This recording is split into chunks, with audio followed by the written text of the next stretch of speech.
Okay, as the midterms approach, it's a sure bet that money will be on everyone's mind. And while the lead up to the election is sure to be contentious and polarizing, the satirist P.J. O'Rourke says we might as well laugh about it all. And he's written a new book.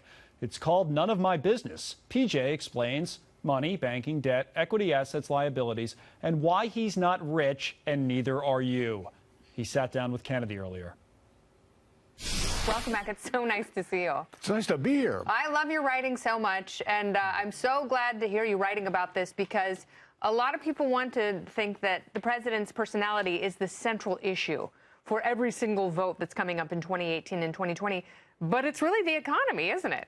It totally is the economy. You can't make a politician's personality the central point of an election because all politicians are definitionally insane. Mm-hmm.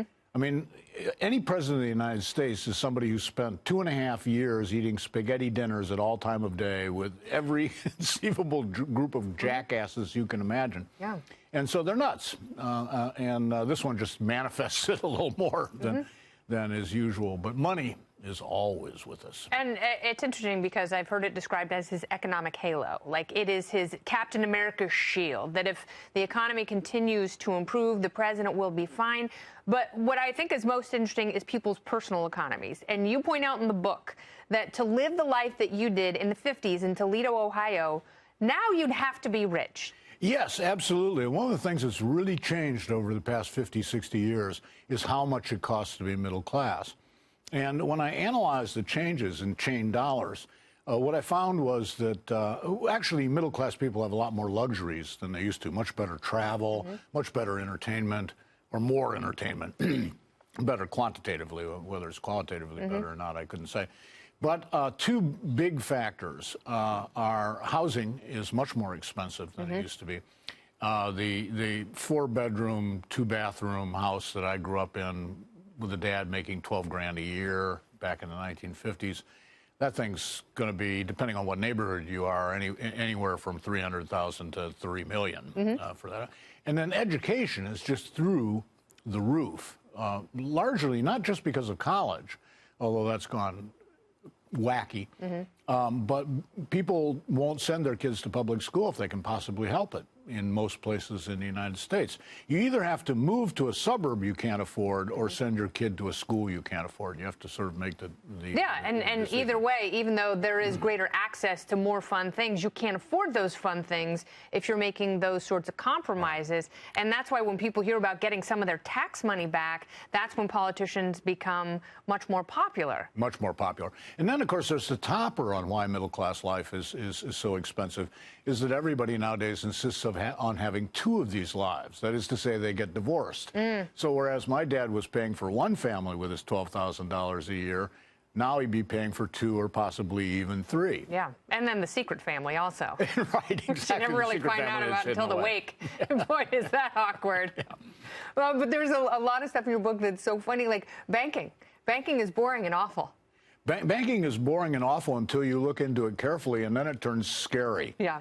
Because we have this concept that a bank, it's Scrooge McDuck's money vault. And that what bankers do... Someone with a bunch of doubloons flipping around all day long. From 10 till 4, what they do is take their clothes off and dive into the nickels and dimes, right? Well, it turns out there's nothing there. There's nothing there. That not only did they take the money that you gave them and loan it to, probably Elon Musk while he's smoking crack, but the money that it takes to found a bank, the money that they're supposed to have in reserve and that the reformers are making the reserves higher and higher, turns out you can borrow that money. Well, that makes it kind of theoretical, doesn't it?